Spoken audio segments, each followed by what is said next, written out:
दोस्तों हाजिर एक होर वीडियो रिपोर्ट लैके चैनल रितेश लखिया अनप्लग्ड उत्ते मेरी अज की रिपोर्ट पंजाब के बहु करोड़ी ड्रग घोटाले जिस विच बिक्रम सिंह मजीठिया साबका माल मंत्री ते अकाली लीडर नामजद हैगे ने जेल उन्होंने हुई जिस तो बाद कि फिलहाल वो जमानत उत्ते बाहर चलते पे ने। इस केस दे विच एक बहुत अहम खुलासा होया है। यह खुलासा पंजाब दे विच उगे मनुखी अधिकारां दे वकील RS बैंस अते मुअत्तल चलते पे DSP बलविंदर सेखों ने एक प्रैस कॉन्फ्रेंस दे विच कीता। एक अजिही चिट्ठी पब्लिक डोमेन दे विच मीडिया के सामने रखी गई है जिसनूं लिखिया है पंजाब दे विच नशे के खिलाफ लड़ाई लई बनाई गई STF के मुखी हरप्रीत सिंह सिद्धू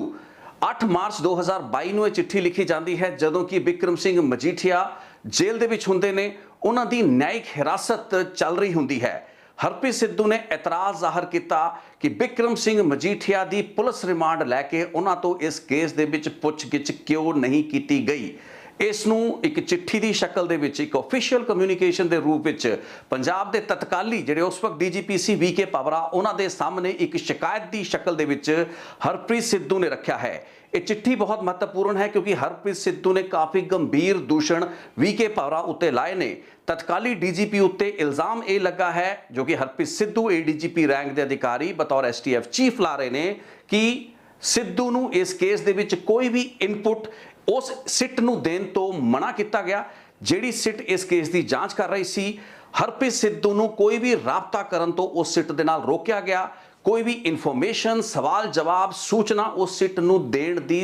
जिहड़ी मंजूरी सी वो हरप्रीत सिद्धू को नहीं सी। इस उत्ते सिद्धू ने अपनी इस चिट्ठी दे विच एतराज़ जाहिर किया है। VK पावरा नूं बहुत ही स्पष्ट शब्दों के विच इस चिट्ठी दे विच हरप्रीत सिद्धू ने लिखा है कि बतौर DGP तुसी मैनू मना करता है कि मैं सिट दे नाल कोई भी कम्यूनीकेशन ना करा, उन्होंने कोई इनपुट ना देवा। मेरे ते एक मुकम्मल तरीके दे नाल मनाही कर लाती गई है ताकि मैं अपनी कोई भी जानकारी जो मैं समझदा हाँ कि इस केस की तफ्तीश जो मेरी ही सीलबंद रिपोर्ट जो कि अदालत दे विच कुछ महीने पहला मेरे वालों दायर की गई सी, रादर कई साल हाईकोर्ट दे विच पई रही, उसी दे बेस उत्ते एक कार्रवाई हुई है। एडवोकेट जनरल का लीगल ओपीनियन लैके दसंबर के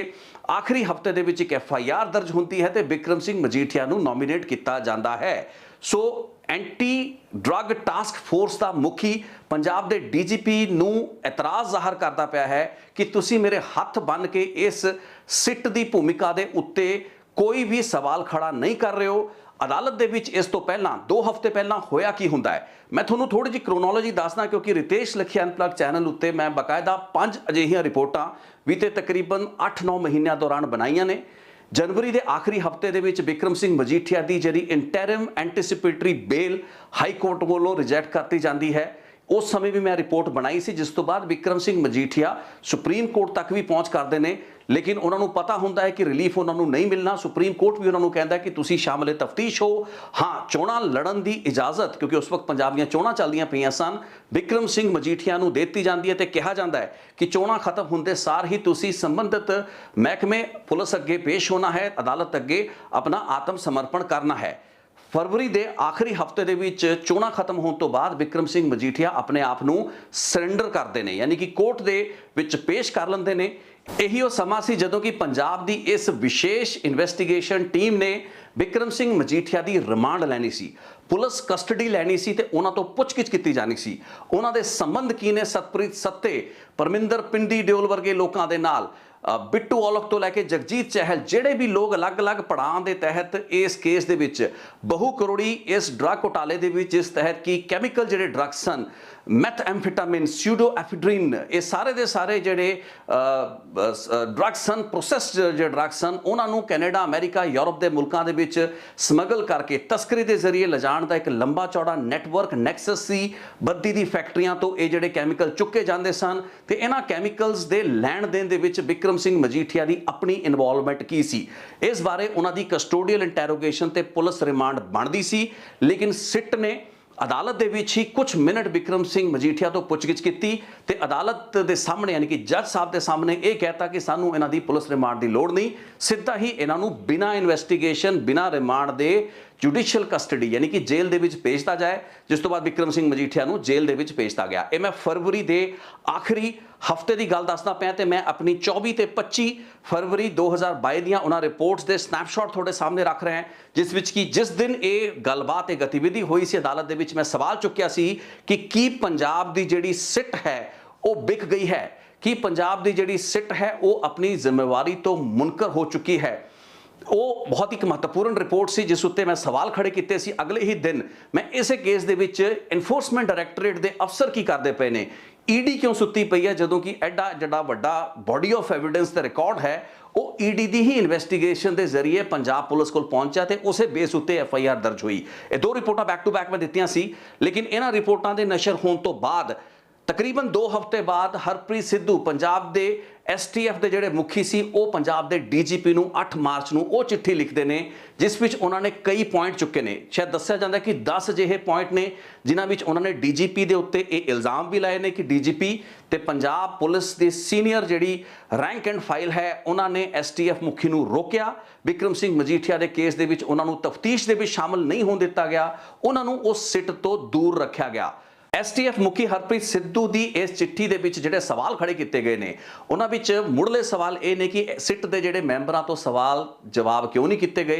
ये जवाब तलब क्यों नहीं किए गए कि उन्होंने बिक्रम सिंह मजीठिया की पुलिस रिमांड क्यों नहीं लई, क्यों इस कस्टोडियल इंटैरोगेशन को जरूरी नहीं समझा गया, एक एडे वड्डे केस दे विच एक मेन एक्यूज नूं बिना पुलिस रिमांड तो किवें छड्ड दिता गया। ये बड़े रेलेवेंट सवाल हैगे ने ते ये मैं सारे दे सारे सवाल अपनी 24-25 फरवरी दी रिपोर्टां दे विच पहले ही चुक चुका सी। मैं उन्हां रिपोर्टां दे विच STF दे मुखी दी अपनी भूमिका उत्ते भी सवाल खड़े किए सी ते बाद दे विच 2 हफ्ते बाद उन्होंने ही चिट्ठी लिखी जिसका इलम किसी नूं भी नहीं सी ते पब्लिक डोमेन दे विच चिट्ठी अज आई है। हरप्रीत सिद्धू ने एक होर बहुत गंभीर गलबात इस चिट्ठी के जरिए की सी। उन्होंने ये कहा सी कि उन्होंने जानकारी के मुताबिक कुछ अजिहे विचौलीए दलाल टाउट किस्म के लोग ने जो कि सिट के अधिकारियों अफसरां ते प्रभावित जिहड़ा पक्ष है, पीड़ित जिहड़ा पक्ष है उस दे विच आपस दे विच कुछ जिहड़ी सैटिंग जिसनूं कहंदे हैं वो कराउण दी कोशिश कर रहे हैं। सो एडी गंभीर चिट्ठी सी, DGP दे उत्ते अपने उत्ते सवाल लगे, STF के मुखी नूं काम तो रोकण दी बहुत गंभीर दूषण जिहड़ा लाया गया, बचौलीए ते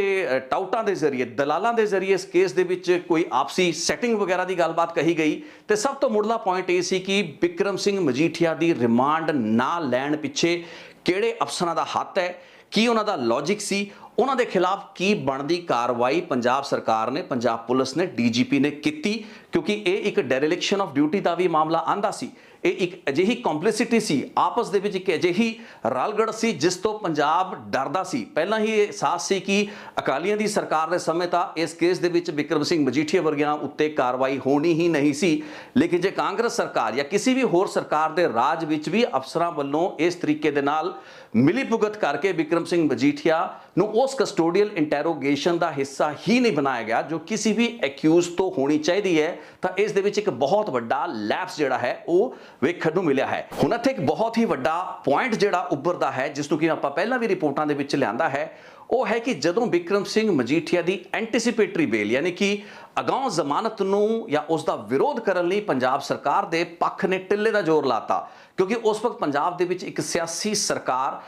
काम कर रही सी, चरणजीत चन्नी मुख मंत्री सन ते उस वक्त एक पोलिटिकल विल भी सरकार दे विच इस केस नूं अगे लिजाण प्रति नज़र आई। यही कारण सी कि सुप्रीम कोर्ट तक बिक्रम सिंह मजीठिया नूं कोई भी राहत दिवाउण दा विरोध पंजाब पुलिस ने ते पंजाब दे एडवोकेट जनरल ऑफिस ने किया, लेकिन बिक्रम सिंह मजीठिया ने जिस दिन अपना सरेंडर करना सी उस वक्त पंजाब एक नो मैनस लैंड दे विच सी, यानी कि उस वक्त एक सरकार जा चुकी सी, वोटां पै चुकियां सी ते वोटां तो बाद जिहड़े नतीजे सन वो 10 मार्च नूं आने सन। यही नो मैनस लैंड का फायदा बिक्रम सिंह मजीठिया ने चुक्या, या उन्होंने कह लिए कि सुप्रीम कोर्ट की हिदायत सी, उन्होंने इसी समय आत्म समर्पण करना सी, लेकिन इसे समय जदों बिक्रम सिंह मजीठिया अपने आप को अदालत के विच पेश करते हैं, आत्म समर्पण करते हैं, उस वक्त इस सिट ने उन्हां तो पुछगिछ करनी ही जरूरी नहीं समझी। मैनूं इत्थे पंजाब दे बथेरे अजिहे छोटे वड्डे नशे के तस्करां ते समगलरां नूं लैके अज बहुत ही अफसोस हुंदा है, जिहड़े कुछ ग्राम जिहड़ा चिट्टा या नशे दी जिहड़ी छोटी मोटी मात्रा की क्वांटिटी दे नाल फड़े जांदे ने, उन्हां दीयां बेलां कई साल नहीं हो पांदियां। महज 25 30 40 ग्राम के नशे के नाल फड़े जान वाले जिहड़े तस्कर हैगे ने उन्होंने 5 6 साल अदालतों तो कोई राहत नहीं मिलती। तो इत्थे सैक्शन 27 NDPS का लग्या होवे, ਕਈ 100 ਕਰੋੜ ਦਾ ਇਹ ਕਈ ਹਜ਼ਾਰ ਕਰੋੜ ਦਾ ਰਾਦਰ ਡਰੱਗ ਘੁਟਾਲਾ ਹੋਵੇ। ਮੇਨ ਐਕਿਊਜ਼ ਦੇ ਰੂਪ ਵਿੱਚ ਬਿਕਰਮ ਸਿੰਘ ਮਜੀਠੀਆ ਦੀ ਭੂਮਿਕਾ ਕੋਖਣ ਤੋਂ ਬਾਅਦ ਹਾਈ ਕੋਰਟ ਮੋਨੀਟਰਡ ਇੱਕ ਇਨਵੈਸਟੀਗੇਸ਼ਨ ਦੇ ਵਿੱਚ ਉਹਨਾਂ ਦਾ ਨਾਂ ਆਉਣ ਤੋਂ ਬਾਅਦ ਇੱਕ ਪਰਚਾ ਰਜਿਸਟਰ ਕੀਤਾ ਗਿਆ ਹੋਵੇ, ਉਸ ਦੇ ਵਿੱਚ ਉਹ ਆਤਮ ਸਮਰਪਣ ਕਰ ਰਹੇ ਹੋਣ ਤੇ ਸਪੈਸ਼ਲ ਇਨਵੈਸਟੀਗੇਟਿਵ ਟੀਮ ਨੂੰ ਇਹ ਲੋੜ ਨਾ ਮਹਿਸੂਸ ਹੋਵੇ ਕਿ ਉਹਨਾਂ ਦੀ ਪੁੱਛਗਿੱਛ ਵੀ ਜ਼ਰੂਰੀ ਹੈ, ਉਹਨਾਂ ਤੋਂ ਕੋਈ ਰਿਕਵਰੀ ਕੀਤੀ ਜਾਣੀ ਹੈ, ਕੁਝ ਡਾਕੂਮੈਂਟਸ ਬਾਰੇ ਜਾਣਕਾਰੀ ਹਾਸਲ ਕਰਨੀ ਹੈ। ਉਹਨਾਂ ਦੀ ਆਪਸ ਦੀ ਜਿਹੜੀ ਐਸੋਸੀਏਸ਼ਨ ਰਹੀ ਹੈ, ਜਿਹੜੇ ਹੋਰ ਮੇਨ ਐਕਿਊਜ਼ ਸਨ, ਕੁਝ ਉਹਨਾਂ ਦੇ ਵਿੱਚੋਂ ਕੈਨੇਡਾ ਬੈਠੇ ਸਨ, ਕੁਝ ਇੱਥੇ ਹੀ ਜੇਲ੍ਹਾਂ ਦੇ ਵਿੱਚ ਨੇ, ਕਈਆਂ ਨੂੰ ਸਜ਼ਾਵਾਂ ਹੋ ਚੁੱਕੀਆਂ ਨੇ, ਇਨਕਲੂਡਿੰਗ ਜਗਦੀਸ਼ ਭੋਲਾ ਜਾਂ ਫਿਰ ਜਿਹੜਾ ਜਗਜੀਤ ਚਹਿਲ ਹੈ, ਹੋਰ ਡਰੱਗਸ ਦੇ ਕੇਸਾਂ ਵਿੱਚ ਉਹਨਾਂ ਨੂੰ ਸਜ਼ਾਵਾਂ ਹੋਈਆਂ ਨੇ। ਸੋ ਇਹਨਾਂ ਦੇ ਨਾਲ ਕੀ ਸੰਬੰਧ ਸੀ ਬਿਕਰਮ ਸਿੰਘ ਮਜੀਠੀਆ ਦੇ, ਇਸ ਬਾਰੇ ਸਵਾਲ ਕਰਨ ਲਈ ਸਿੱਟ ਨੇ 1-2 ਘੰਟੇ ਦੀ ਵੀ ਇੰਟਰੋਗੇਸ਼ਨ ਦੀ ਲੋੜ ਮਹਿਸੂਸ ਨਹੀਂ ਕੀਤੀ ਤੇ ਬਹੁਤ ਹੀ ਸੌਖੇ ਤਰੀਕੇ ਨਾਲ ਬਿਕਰਮ ਸਿੰਘ ਮਜੀਠੀਆ ਨੂੰ ਜੇਲ੍ਹ ਦੇ ਵਿੱਚ ਜਾਣ ਦਿੱਤਾ ਤੇ ਜੇਲ੍ਹ ਦੇ ਵਿੱਚ ਕੁਝ ਮਹੀਨੇ ਕੱਟਣ ਤੋਂ ਬਾਅਦ ਬਿਕਰਮ ਸਿੰਘ ਮਜੀਠੀਆ ਨੂੰ ਬੀਤੇ ਅਗਸਤ ਦੇ ਵਿੱਚ ਬੇਲ ਮਿਲੀ ਹੈ ਤੇ ਉਸ ਮੌਕੇ ਵੀ ਮੈਂ ਇੱਕ ਰਿਪੋਰਟ ਬਣਾਈ ਜਿਸ ਦੌਰਾਨ ਮੈਂ ਸਵਾਲ ਖੜਾ ਕੀਤਾ ਕਿ ਬਹੁਤ ਸੇ ਅਜਿਹੇ ਪੱਖ, ਬਹੁਤ ਸਾ ਅਜਿਹਾ ਐਵੀਡੈਂਸ, ਬਹੁਤ ਸੇ ਅਜਿਹੇ ਸਬੂਤ ਜਿਹੜੇ ਔਨ ਰਿਕਾਰਡ ਸਨ, ਉਹਨਾਂ ਨੂੰ ਅੱਖੋਂ ਪਰੋਖੇ ਕਰਕੇ ਜਾਂ ਫਿਰ ਉਹਨਾਂ ਦੇ ਉੱਤੇ ਤਗੜੀ ਜਿਹੜੀ ਪੈਰਵੀ ਹੁੰਦੀ ਹੈ ਸਰਕਾਰ ਦੇ ਵਕੀਲਾਂ ਨੇ ਕਰਨੀ ਹੁੰਦੀ ਹੈ, ਉਸ ਦੀ ਘਾਟ, ਉਸ ਦੀ ਹੋਂਦ ਦੀ ਕਮੀ ਦੇ ਚੱਲਦਿਆਂ ਹੀ ਬਿਕਰਮ ਸਿੰਘ ਮਜੀਠੀਆ ਇਸ ਰੈਗੂਲਰ ਬੇਲ ਜ਼ਮਾਨਤ ਨੂੰ ਲੈਣ ਵਿੱਚ ਕਾਮਯਾਬ ਰਹੇ। ਇੱਕ ਬਹੁਤ ਵੱਡਾ ਥੱਪੜ ਹੈ ਪੰਜਾਬ ਸਰਕਾਰ ਦੇ ਮੂੰਹ ਦੇ ਉੱਤੇ। ਹਾਲਾਂਕਿ ਬਿਕਰਮ ਸਿੰਘ ਮਜੀਠੀਆ ਨੇ ਜਦੋਂ ਸਰੈਂਡਰ ਕੀਤਾ ਉਸ ਵਕਤ ਆਮ ਆਦਮੀ ਪਾਰਟੀ ਦੀ ਤਾਂ ਸਰਕਾਰ ਸੱਤਾ ਵਿੱਚ ਨਹੀਂ ਸੀ ਆਈ ਤੇ ਉਸ ਵਕਤ ਜੋ ਹੋਣਾ ਸੀ ਹੋ ਚੁੱਕਾ ਸੀ, ਲੇਕਿਨ ਹਰਪ੍ਰੀਤ ਸਿੱਧੂ ਜਿਹੜੀ 8 ਮਾਰਚ 2022 ਦੀ ਚਿੱਠੀ ਲਿਖਦੇ ਨੇ ਵੀਕੇ ਪਾਵਰਾ ਨੂੰ, ਉਸ ਦੇ ਜਵਾਬ ਕਿਉਂ ਨਹੀਂ ਦਿੱਤੇ ਜਾਂਦੇ। ਇੱਕ ਹੋਰ ਵੱਡਾ ਸਵਾਲ ਹਰਪ੍ਰੀਤ ਸਿੱਧੂ ਦੇ ਤੇ ਖੁਦ ਵੀ ਉੱਠਦਾ ਹੈ ਤੇ ਮੈਂ ਇਸ ਸਵਾਲ ਨੂੰ ਕਈ ਰਿਪੋਰਟਾਂ ਦੇ ਆਪਣੇ ਦਾਇਰੇ ਦੇ ਵਿੱਚ ਡਿਸਕਸ ਕੀਤਾ ਹੈ। 3-3.5 ਸਾਲ ਪੂਰੇ ਦਾ ਪੂਰਾ ਕੇਸ ਤੇ ਇਨਵੈਸਟੀਗੇਸ਼ਨ, STF ਦੀ ਇੱਕ ਸੀਲਬੰਦ ਜਿਹੜੀ ਰਿਪੋਰਟ ਸੀ ਹਾਈ ਕੋਰਟ ਦੇ ਵਿੱਚ ਪਈ ਰਹੀ ਤੇ ਅਖੀਰ ਦੇ ਵਿੱਚ ਹੋਇਆ ਕਿ ਹਾਈ ਕੋਰਟ ਤੋਂ ਜਦੋਂ ਪੁੱਛਿਆ ਗਿਆ ਕਿ ਜੀ ਇਹ ਹਾਈ ਕੋਰਟ ਦੇ ਵਿੱਚ ਪਈ ਹੈ ਤੇ ਸਰਕਾਰ ਉਡੀਕਦੀ ਪਈ ਹੈ ਕਿ ਇਸ ਉੱਤੇ ਕੀ ਕਾਰਵਾਈ ਕੀਤੀ ਜਾਏ, STF ਦੀ ਰਿਪੋਰਟ ਉੱਤੇ ਜੋ ਕਿ ਸੀਲਬੰਦ ਰਿਪੋਰਟ ਸੀ ਅੰਦਰ ਪਈ ਸੀ, ਤਾਂ ਸਰਕਾਰ ਦੋ ਸਵਾਲ ਹਾਈ ਕੋਰਟ ਨੇ, ਮਾਨਯੋਗ ਜਿਹੜਾ ਬੈਂਚ ਸੀ ਉਸਨੇ ਇਹੀ ਕੀਤਾ ਕਿ ਅਸੀਂ ਤੁਹਾਨੂੰ ਕਦੋਂ ਰੋਕਿਆ ਇਸ ਕਾਰਵਾਈ ਨੂੰ ਕਰਨ ਲਈ। ਉਸ ਵਕਤ ਜਾ ਕੇ ਸਰਕਾਰ ਨੂੰ ਅਕਲ ਆਈ ਜਾਂ ਫਿਰ ਕਹਿ ਲਈਏ ਕਿ STF ਦੇ ਸੀਨੀਅਰ ਅਧਿਕਾਰੀ ਜਿਨ੍ਹਾਂ ਦੀ ਜ਼ਿੰਮੇਵਾਰੀ ਬਣਦੀ ਸੀ ਇਸ ਕੇਸ ਨੂੰ ਲੌਜੀਕਲ ਐਂਡ ਤੱਕ ਲਿਜਾਣਾ ਤੇ ਸਮੇਂ ਸੀਮਾ ਦੇ ਅੰਦਰ ਹੀ ਲਿਜਾਣਾ, ਜਿਨ੍ਹਾਂ ਨੇ ਇੰਨੇ ਸਾਲ ਹਾਈ ਕੋਰਟ ਤੋਂ ਇਹ ਸਵਾਲ ਹੀ ਨਹੀਂ ਕੀਤਾ ਕਿਸੇ ਨੇ ਕਿ ਜੀ ਤੁਹਾਡੇ ਕੋਲ ਇਹ ਰਿਪੋਰਟ ਪਈ ਹੈ ਤੇ ਅੱਗੇ ਇਸ ਉੱਤੇ ਕੀ ਕਾਰਵਾਈ ਕਰਨੀ ਹੈ। ਥੋੜੀ ਜਾਣਕਾਰੀ ਲਈ ਦੱਸਦਾ ਕਿ ਬਹੁ ਕਰੋੜੀ ਜਿਹੜਾ ਡਰੱਗ ਘੁਟਾਲਾ ਹੈ, ਇਸ ਨੂੰ ਇਹਦੀ ਸ਼ੁਰੂਆਤ ਜਿਹੜੀ ਅਦਾਲਤ ਦੇ ਵਿੱਚ ਹੁੰਦੀ ਹੈ, ਚਿੱਠੀ ਤੋਂ ਹੁੰਦੀ ਹੈ, ਜੋ ਕਿ ਤਤਕਾਲੀ ਜਿਹੜੇ ADGP ਸੀ, ਰਿਟਾਇਰਡ ਹੋ ਚੁੱਕੇ ਸੀ ਸ਼ਸ਼ੀਕਾਂਤ, ਉਹਨਾਂ ਨੇ ਇੱਕ ਚਿੱਠੀ ਲਿਖੀ ਸੀ ਹਾਈ ਕੋਰਟ ਨੂੰ। ਹਾਈ ਕੋਰਟ ਨੇ ਉਸੇ ਚਿੱਠੀ ਨੂੰ ਪਟੀਸ਼ਨ ਮੰਨ ਲਿਆ, ਜਿਸ ਤੋਂ ਬਾਅਦ ਪੂਰੀ ਦੀ ਪੂਰੀ ਜਿਹੜੀ ਇਨਵੈਸਟੀਗੇਸ਼ਨ ਇਸ ਕੇਸ ਦੀ ਹੋਈ, ਅਲੱਗ-ਅਲੱਗ ਸਿੱਟਾਂ ਬਣੀਆਂ, STF ਨੂੰ ਇਸ ਮਾਮਲੇ ਦੀ ਪੜਤਾਲ ਕਰਨ ਲਈ ਕਿਹਾ ਗਿਆ। ਇਹ ਸਭ ਕੁਝ ਮਾਨਯੋਗ ਪੰਜਾਬ ਅਤੇ ਹਰਿਆਣਾ ਹਾਈ ਕੋਰਟ ਦੀ ਨਿਗਰਾਨੀ 'ਚ ਹੋ ਰਿਹਾ ਸੀ। ਸੋ ਕਈ ਸਾਲ ਤੱਕ ਜਿਹੜੀ ਰਿਪੋਰਟ ਸੀ ਹਰਪ੍ਰੀਤ ਸਿੱਧੂ STF ਦੀ, ਤੇ ਉਸ ਤੋਂ ਜਿਹੜਾ ਵੱਡਾ ਸਵਾਲ ਮੇਰਾ ਹਮੇਸ਼ਾ ਰਿਹਾ ਹੈ ਕਿ ਹਰਪ੍ਰੀਤ ਸਿੱਧੂ STF ਦੇ ਮੁਖੀ ਨੇ ਇਸ ਕੇਸ ਦੇ ਵਿੱਚ ਤਫਤੀਸ਼ ਖੁਦ ਕੀਤੀ ਹੀਗੀ। ਇਨਫੈਕਟ ਪੂਰੀ ਦੀ ਪੂਰੀ ਐਨਫੋਰਸਮੈਂਟ ਡਾਇਰੈਕਟੋਰੇਟ ਦੇ ਜਿਹੜੇ ਉਸ ਵਕਤ ਜੁਆਇੰਟ ਡਾਇਰੈਕਟਰ, ਬਾਅਦ ਦੇ ਵਿੱਚ ਡਿਪਟੀ ਡਾਇਰੈਕਟਰ ਬਣੇ ਨਿਰੰਜਨ ਸਿੰਘ ਅਫਸਰ ਸਨ, ਜਿਨ੍ਹਾਂ ਨੇ ਇਸ ਕੇਸ ਦੀ ਸਾਰੀ ਕੜੀਆਂ 2014 ਤੇ 15 ਚ ਖੋਲ੍ਹਤੀਆਂ ਸੀ। ED ਦੇ ਵਿੱਚ ਉਹਨਾਂ ਦੇ ਉੱਤੇ ਬਹੁਤ ਦਬਾਅ ਬਣਾਇਆ ਗਿਆ ਤੇ ED ਇਸ ਇਨਵੈਸਟੀਗੇਸ਼ਨ ਨੂੰ ਅੱਗੇ ਨਹੀਂ ਤੋਰ ਪਾਇਆ, ਠੱਡੇ ਬਸਤੇ ਵਿੱਚ ਰੱਖਤਾ ਗਿਆ। ਨਿਰੰਜਨ ਸਿੰਘ ਦੀ ਤਰੱਕੀ ਕਰਤੀ ਗਈ, ਉਹ ਇੱਕ ਸੁਪਰਵਾਈਜ਼ਰੀ ਲੈਵਲ ਤੇ ਚਲੇ ਹੋ ਗਏ, ਬਤੌਰ ਇਨਵੈਸਟੀਗੇਟਿੰਗ ਆਫਿਸਰ ਉਹਨਾਂ ਦੀ ਭੂਮਿਕਾ ਖਤਮ ਹੋ ਗਈ। ਇਹ ਕੇਸ ED ਦੇ ਪੱਖੋਂ ਠੰਡੇ ਬਸਤੇ ਵਿੱਚ ਚਲਾ ਗਿਆ। ਲੇਕਿਨ ਜਿਹੜਾ ਰਿਕਾਰਡ ਸੀ, ਜਿਹੜੀਆਂ ਗਵਾਹੀਆਂ ਸਨ, ਸਾਰੇ ਅਹਿਮ ਗਵਾਹਾਂ ਦੀਆਂ ਇਸ ਕੇਸ ਦੇ ਕੋ-ਅਕਿਊਜ਼ ਦੀਆਂ, ਤੇ ਬਿਕਰਮ ਸਿੰਘ ਮਜੀਠੀਆ ਤੋਂ ਇੱਕ ਦਿਨ ਹੋਈ ਕੁਝ ਘੰਟੇ ਦੀ ਪੁੱਛਗਿੱਛ, ਉਹ ਸਾਰਾ ਦਾ ਸਾਰਾ ਰਿਕਾਰਡ ਔਨ ਰਿਕਾਰਡ ਲਿਆ ਕੇ ED ਦੀ ਉਸ ਰਿਪੋਰਟ ਨੂੰ ਬੇਸ ਬਣਾ ਕੇ ਹੀ ਜਿਹੜੇ STF ਦੇ ਮੁਖੀ ਹਰਪ੍ਰੀਤ ਸਿੱਧੂ ਨੇ ਆਪਣੀ ਰਿਪੋਰਟ ਹਾਈ ਕੋਰਟ ਵਿੱਚ ਦਿੱਤੀ। ਹਰਪ੍ਰੀਤ ਸਿੱਧੂ ਨੇ ਆਪਣੀ ਕੋਈ ਵੀ ਫਰੈਸ਼ ਇਨਵੈਸਟੀਗੇਸ਼ਨ ਨਹੀਂ ਕੀਤੀ। ਹੁਣ ਬੇਸ਼ੱਕ 8 ਮਾਰਚ 2022 ਨੂੰ DGP ਪਾਵਰਾ ਨੂੰ ਚਿੱਠੀ ਲਿਖ ਕੇ ਇਤਰਾਜ਼ ਜ਼ਾਹਰ ਕਰ ਰਹੇ ਤੇ ਬਹੁਤ ਸੀਰੀਅਸ ਗੱਲ ਹੈ। ਜੇ ਪੰਜਾਬ ਦੇ ਤਤਕਾਲੀ DGP VK ਪਾਵਰਾ ਨੇ ਹਰਪ੍ਰੀਤ ਸਿੱਧੂ, ਪੰਜਾਬ ਦੇ ADG STF ਨੂੰ ਅਜਿਹੀ ਕੋਈ ਹਦਾਇਤ ਦਈ ਸੀ ਕਿ ਤੁਸੀਂ ਇਸ ਸਿੱਟ ਤੋਂ ਦੂਰ ਰਹੋ, ਤੁਸੀਂ ਇਸ ਸਿੱਟ ਦੇ ਨਾਲ ਕੋਈ ਤਾਲਮੇਲ ਨਹੀਂ ਕਰਨਾ, ਤਾਂ ਉਸ ਦੀ ਵਜ੍ਹਾ ਉਹਨਾਂ ਨੂੰ ਦੱਸਣੀ ਪਏਗੀ। ਉਸ ਦੀ ਵਜ੍ਹਾ ਉਹਨਾਂ ਨੂੰ ਦੱਸਣੀ ਪੈਣੀ ਸੀ, ਕਿਉਂਕਿ ਹਰਪ੍ਰੀਤ ਸਿੱਧੂ ਉੱਤੇ ਵੀ ਇਲਜ਼ਾਮ ਲੱਗਦੇ ਰਹੇ ਕਿ ਉਹਨਾਂ ਦੀ ਕੋਈ ਵਿਅਕਤੀਗਤ ਰੰਜਿਸ਼ ਸੀ ਬਿਕਰਮ ਸਿੰਘ ਮਜੀਠੀਆ ਦੇ ਨਾਲ, ਕੁਝ ਪਰਿਵਾਰਿਕ ਝਗੜਾ ਸੀ, ਕੋਈ ਸ਼ਰੀਕੇਬਾਜ਼ੀ ਦਾ ਕਲੇਸ਼ ਸੀ। ਸੋ ਜੇ ਅਜਿਹੀ ਸਥਿਤੀ ਦੇ ਚੱਲਦੇ ਹੋਏ ਉਹਨਾਂ ਨੂੰ ਇਸ ਇਨਵੈਸਟੀਗੇਸ਼ਨ ਤੋਂ ਦੂਰ ਰਹਿਣ ਲਈ ਕਿਹਾ ਗਿਆ ਸੀ, ਤਾਂ ਉਸ ਸਥਿਤੀ ਨੂੰ ਵੀ ਸਪਸ਼ਟ ਕੀਤਾ ਜਾਣਾ ਚਾਹੀਦਾ ਹੈ। ਤੇ ਜੇ ਫਿਰ ਕਾਰਨ ਕੁਝ ਹੋਰ ਸਨ, ਤੇ ਸਭ ਤੋਂ ਵੱਡੀ ਗੱਲ ਹੈ ਕਿ ਕਸਟੋਡੀਅਲ ਇੰਟਰੋਗੇਸ਼ਨ ਤਾਂ ਸਿੱਟ ਦੇ ਹੋਰ ਮੈਂਬਰਾਂ ਨੇ ਲੈਣੀ ਸੀ। ਬਿਕਰਮ ਸਿੰਘ ਮਜੀਠੀਆ ਤੋਂ ਕੀ ਇੱਕ ਦਿਨ ਦੀ ਪੁਲਿਸ ਰਿਮਾਂਡ ਲੈ ਕੇ ਉਹਨਾਂ ਤੋਂ ਥੋੜੇ ਬਹੁਤ ਵੀ ਸਵਾਲ ਨਹੀਂ ਸੀ ਪੁੱਛੇ ਜਾ ਸਕਦੇ? ਆਪਾਂ ਗੱਲਾਂ ਕਰਦੇ ਜੀ ਇੱਥੇ ਲਾਰੈਂਸ ਬਿਸ਼ਨੋਈ ਨੂੰ ਪੁਲਿਸ ਕਸਟਡੀ ਦੇ ਵਿੱਚ ਬਿਠਾ ਕੇ ਕਾਜੂ ਤੇ ਕਿਸ਼ਮਿਸ਼ ਖਿਲਾਈ ਜਾ ਰਹੀ ਹੈਗੀ ਹੈ। ਇਹ ਅਕਸਰ ਗੱਲਾਂ ਬਾਤਾਂ ਉੱਭਰਦੀਆਂ ਰਹੀਆਂ ਨੇ। ਸੋ ਹੋਰ ਨਾ ਸੀ ਦਿਖਾਵੇ ਲਈ ਹੀ ਵਿਕਰਮ ਸਿੰਘ ਮਜੀਠੀਆ ਨੂੰ ਇੱਕ ਦਿਨ ਪੁਲਿਸ ਰਿਮਾਂਡ ਤੇ ਲੈ ਕੇ ਭਾਵੇਂ ਉਹਨਾਂ ਦੀ ਜਿੰਨੀ ਮਰਜ਼ੀ ਖਾਤਰਦਾਰੀ ਅੰਦਰ ਖਾਤੇ ਕਰ ਦਿੰਦੇ ਜੇ ਕਰਨੀ ਵੀ ਸੀ, ਲੇਕਿਨ ਇਹ ਕੀ ਮਤਲਬ ਹੋਇਆ ਕਿ ਅਦਾਲਤ ਦੇ ਵਿੱਚ ਮੇਨ ਮੁਲਜ਼ਮ ਵਿਕਰਮ ਸਿੰਘ ਮਜੀਠੀਆ ਆਪਣੇ ਆਪ ਨੂੰ ਸਰੈਂਡਰ ਕਰਦਾ ਹੈ ਤੇ ਜਿਹੜੀ ਇਨਵੈਸਟੀਗੇਸ਼ਨ ਏਜੰਸੀ ਜਿਹੜੀ ਸਿੱਟ ਸੁਪਰੀਮ ਕੋਰਟ ਤੱਕ ਲੜਾਈ ਲੜਦੀ ਪਈ ਹੈ ਉਸ ਦੀ ਬੇਲ ਐਪਲੀਕੇਸ਼ਨ ਦੇ ਖਿਲਾਫ, ਉਹ ਬਿਨਾਂ ਪੁਲਿਸ ਦੀ ਜਾਂ ਕਸਟੋਡੀਅਲ ਇੰਟੈਰੋਗੇਸ਼ਨ ਦੇ ਹੀ ਉਸ ਨੂੰ ਜੇਲ੍ਹ ਵਿੱਚ ਜਾਣ ਦਿੰਦੀ ਹੈ। ਇਹ ਕਲੀਅਰ ਕੱਟ ਮਿਲੀ ਭੁਗਤ ਦਾ ਕੇਸ ਦੀ ਤੇ ਇਸ ਤੋਂ ਵੱਡਾ ਹੋਰ ਸਬੂਤ ਕੀ ਚਾਹੀਦਾ ਹੈ ਕਿ ਪੰਜਾਬ ਦੇ ਐਸਟੀਐਫ ਦੇ ਮੁਖੀ ਨੇ ਹੀ ਹੁਣ ਤੱਕ ਕਾਗਜ਼ਾਂ ਦੇ ਉੱਤੇ ਇੱਕ ਰਸਮੀ ਚਿੱਠੀ ਦੀ ਸ਼ਕਲ ਦੇ ਵਿੱਚ ਸਰਕਾਰ ਦੇ ਸਾਹਮਣੇ ਆਪਣੇ ਇਤਰਾਜ਼ ਜ਼ਾਹਰ ਕਰਦੇ ਨੇ। ਸਰਕਾਰ ਦੀ ਭੂਮਿਕਾ ਤੇ ਇਸ ਕੇਸ ਦੇ ਵਿੱਚ ਸੀਨੀਅਰ ਅਫਸਰਾਂ, ਤਤਕਾਲੀ ਡੀਜੀਪੀ ਤੇ ਹੋਮ ਸਕੱਤਰ ਦੀ ਭੂਮਿਕਾ ਇਸ ਵਕਤ ਸਵਾਲਾਂ ਦੇ ਘੇਰੇ ਹੇਠ ਹੈ। ਇਸ ਤੋਂ ਬਾਅਦ ਆਮ ਆਦਮੀ ਪਾਰਟੀ ਦੀ ਸਰਕਾਰ ਜਦੋਂ 10 ਮਾਰਚ ਨੂੰ ਬਣਦੀ ਹੈ, ਮੁੱਖ ਮੰਤਰੀ ਭਗਵੰਤ ਮਾਨ ਉਸ ਤੋਂ ਇੱਕ ਹਫ਼ਤਾ ਬਾਅਦ ਸਹੁੰ ਚੁੱਕਦੇ ਨੇ। ਉਹਨਾਂ ਸਮਿਆਂ ਤੇ ਮਹੀਨਿਆਂ ਦੌਰਾਨ ਇਸ ਸਰਕਾਰ ਨੇ ਕੀ ਕੀਤਾ?